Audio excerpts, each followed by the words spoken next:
Hello friends, मैं आपका दोस्त मानु शर्मा और आप देख रहे हैं आपका अपना यूट्यूब चैनल ज्ञान संग्रह।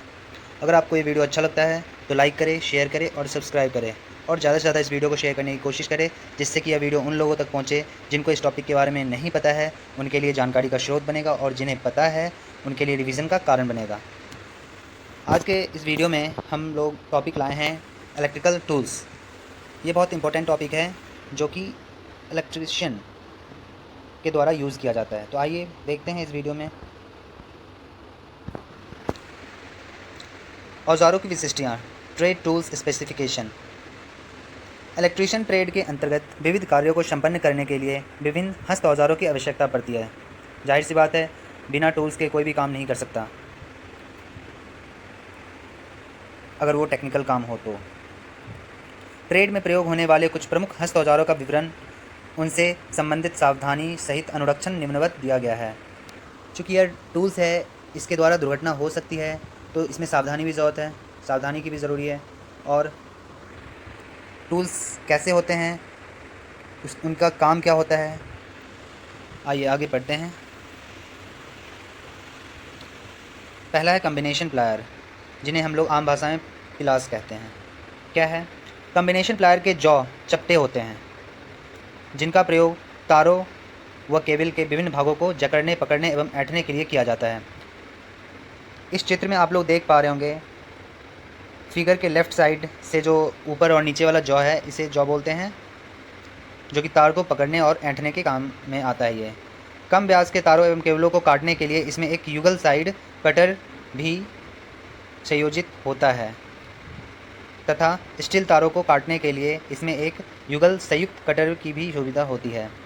इसके अतिरिक्त बेलनाकार वस्तुओं को जकड़ने और पकड़ने के लिए संयुक्त प्लायर्स में एक पाइप ग्रिप प्लायर भी लगा होता है। ये प्लायर 140, 160, 190, 210 एवं 250 लंबाई में उपलब्ध होते हैं। चित्र को देखकर आप लोग समझ पा रहे होंगे कि प्लास कैसा होता है।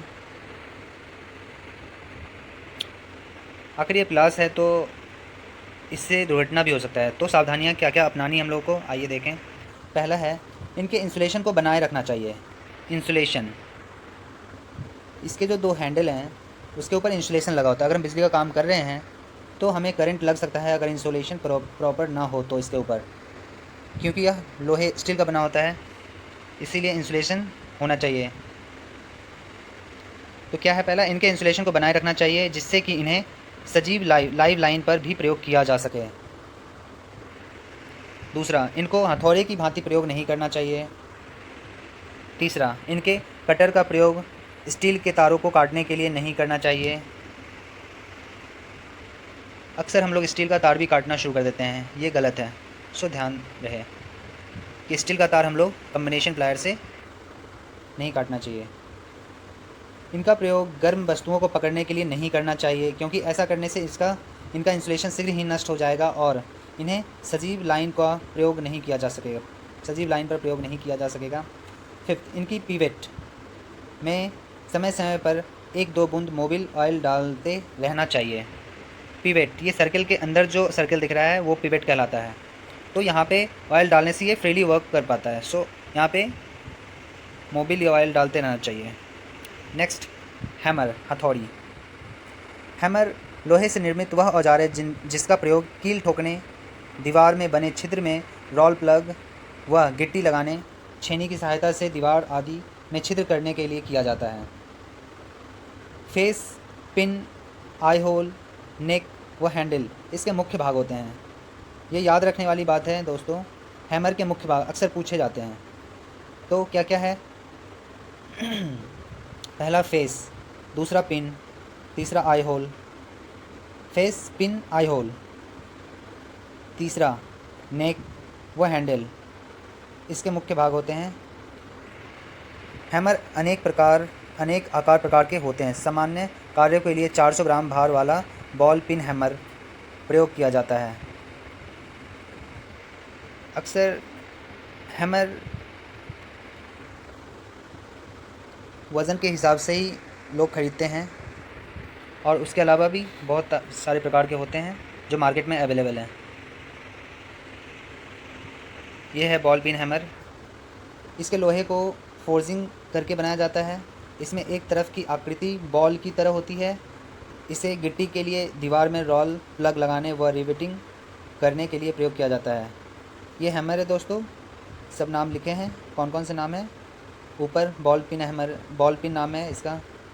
आई होल, जो वेज लिखा हुआ है उसे आई होल कहते हैं। उसके नीचे नेक है, फेस जिसे हम किसी चीज़ पर चोट करते हैं, और हैंडल।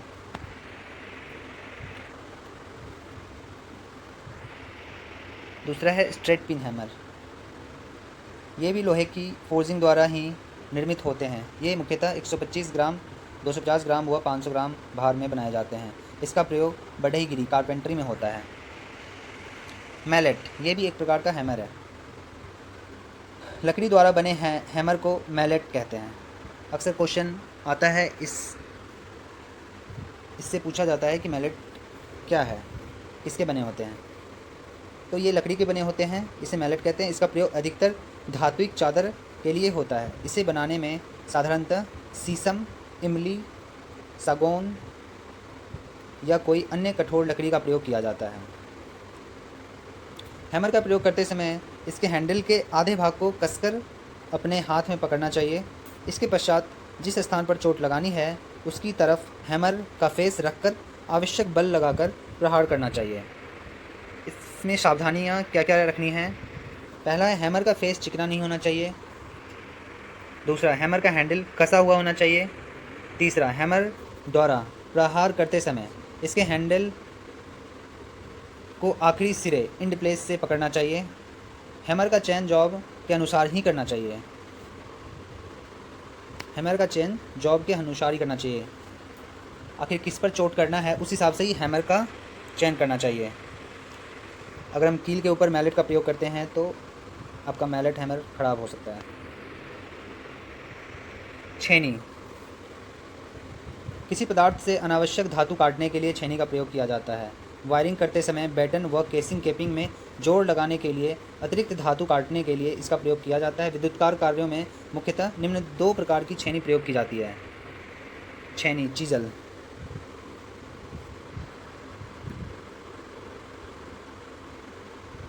पहला है फर्मर छेनी, फर्मर चीजल।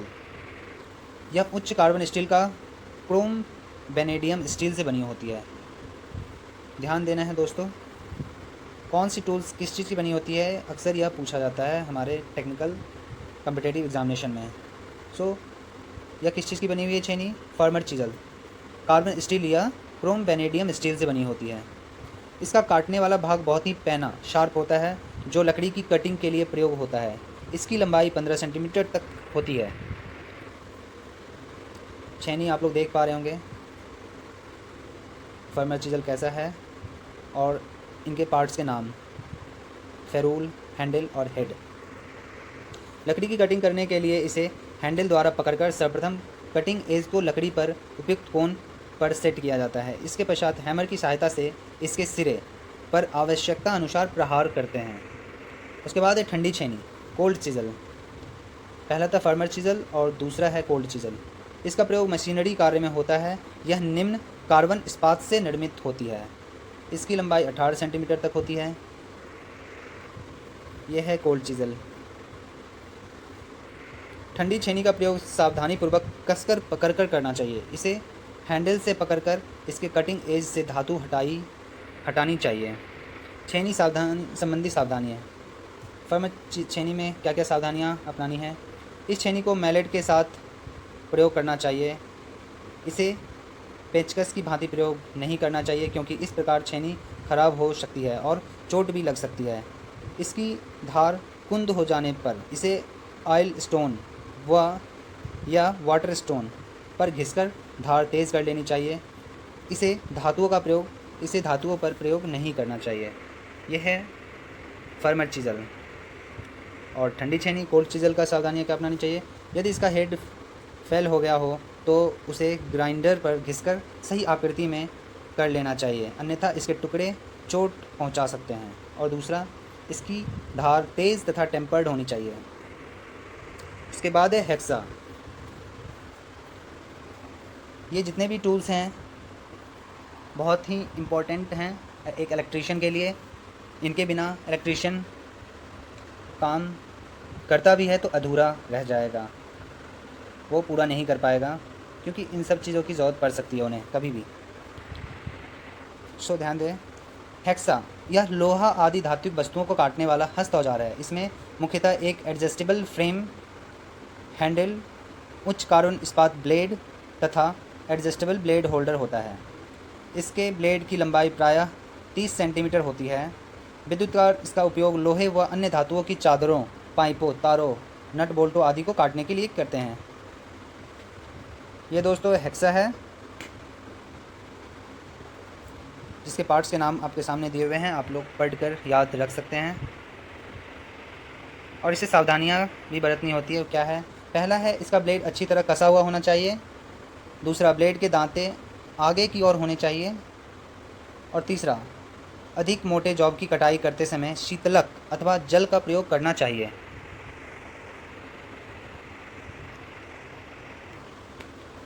यह है पेचकस, स्क्रू ड्राइवर।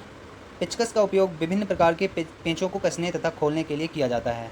इसके मुख्य भाग हैं, पहला टिप, दूसरा शैंक या ब्लेड और तीसरा हैंडल, फेरूल एवं पिन होते हैं। कार्यशाला में विभिन्न लंबाई वाले पेचकस जैसे 15 सेंटीमीटर, 25 सेंटीमीटर तथा 30 सेंटीमीटर प्रयोग किए जाते हैं। आपके सामने पेचकस का चित्र है। सबसे आगे वाले भाग को टिप, बीच वाले भाग शैंक और पीछे वाले भाग को हैंडल कहते हैं। ये अनेक आकार प्रकार के होते हैं, जैसे flat tip, cross tip, you tip आदि। इसके शैंक या ब्लेड की लंबाई के आधार पर इनका आकार व्यक्त किया जाता है। इनके शैंक या ब्लेड की लंबाई के आधार पर इनका आकार व्यक्त किया जाता है। सामान्यतः 5 से 30 सेंटीमीटर शैंक लंबाई वाले पेचकस प्रयोग किए जाते हैं। एक विद्युतकार के लिए 8 सेंटीमीटर तथा 30 सेंटीमीटर शैंक लंबाई तथा फ्लैट टिप वाले पेचकस आवश्यक होते हैं। इनमें क्या क्या सावधानियां लेनी हैं? इन्हें छेनी की भांति हैमर से चोट करके प्रयोग नहीं करना चाहिए। प्रयोग से पूर्व यदि हैंडल पर ग्रीस आदि लगी हो तो उसे साफ़ कर लेना चाहिए, जिससे कि पेचकस के स्लिप होने की संभावना न्यूनतम रहे। पेच से कटे स्लॉट की लंबाई के तुल्य चौड़े टिप वाला पेचकस प्रयोग करना चाहिए। चोट से बचाव के लिए पेचकस की टिप को घिसकर अधिक नुकीला नहीं बनाना चाहिए। अब है पोकर।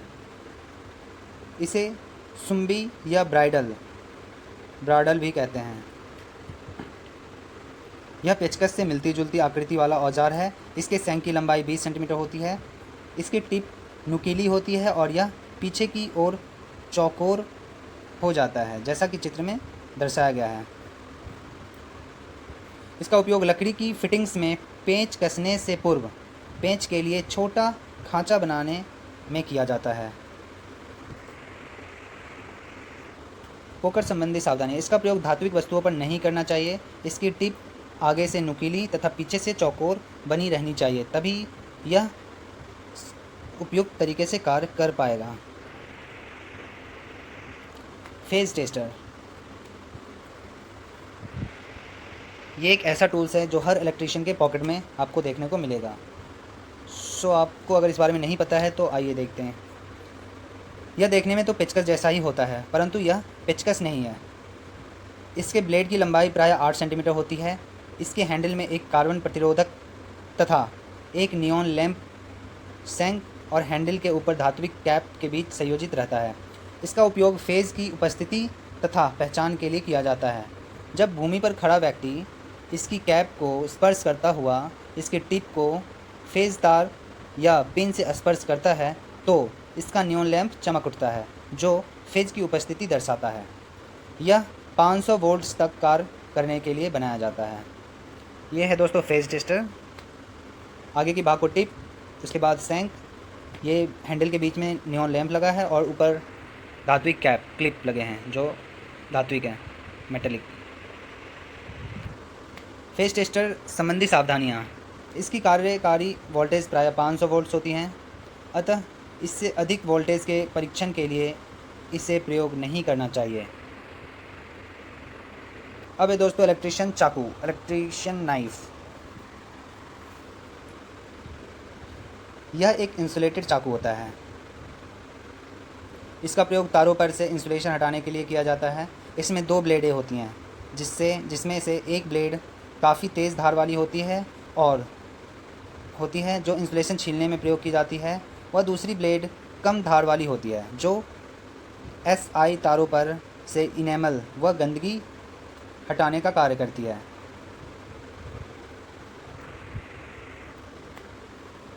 इलेक्ट्रीशियन चाकू संबंधी सावधानी। इसका प्रयोग तारों को काटने के लिए नहीं करना चाहिए। प्रयोग करने के बाद इसे बंद करके टूल किट में रखना चाहिए। इसका प्रयोग इनेमल्ड तारों का इंसुलेशन खींचने में नहीं करना चाहिए। Test lamp. इससे पहले आपने पढ़ा था टेस्टर के बारे में, फेज टेस्टर, तो उसमें लिखा गया था कि वो 500 वोल्ट तक ही कर सकते हैं, लेकिन उसके बाद टेस्ट लैंप का प्रयोग किया जाता है अगर उससे ज़्यादा हो तो आइए पढ़ते हैं।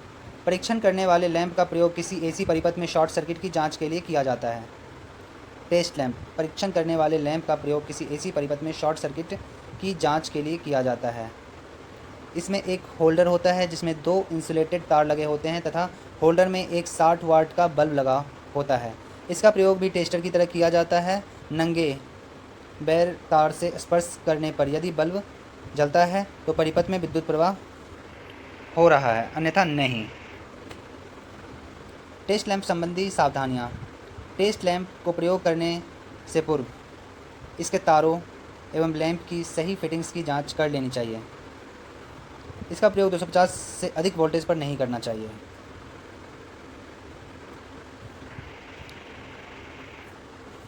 माफ़ कीजिएगा दोस्तों, फेज टेस्टर वो 500 वोल्ट तक प्रयोग करते हैं, पर ये टेस्ट लैंप का प्रयोग 250 से अधिक वोल्टेज पे नहीं करना चाहिए।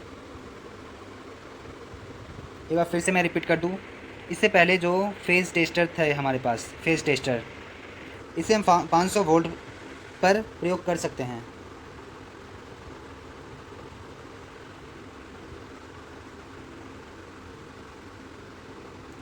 इसे हम 500 वोल्ट पर प्रयोग कर सकते हैं।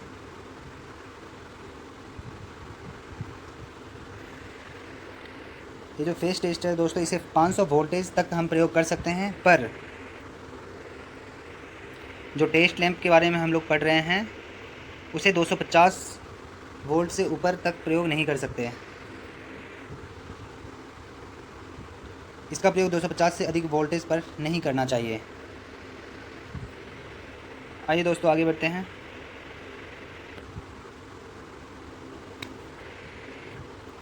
आज के लिए दोस्तों इतना ही। अगले वीडियो में हमारे कुछ इम्पोर्टेंट इलेक्ट्रिकल टूल्स अधूरे रह गए हैं जो इस वीडियो में शामिल नहीं हो पाया। अगले वीडियो में उन सभी टूल्स को हम शामिल करने की कोशिश करेंगे। बहुत इंपॉर्टेंट है ये टूल्स।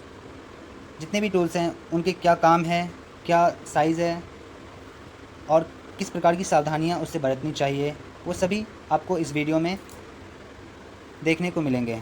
आप उसे पढ़कर, सुनकर समझ पाएंगे। और अगर आपको ये वीडियो अच्छा लगता है तो आप इस वीडियो को ज़्यादा से ज़्यादा शेयर करें। आज के लिए दोस्तों इतना ही। धन्यवाद। अगले वीडियो में एक नए टॉपिक के साथ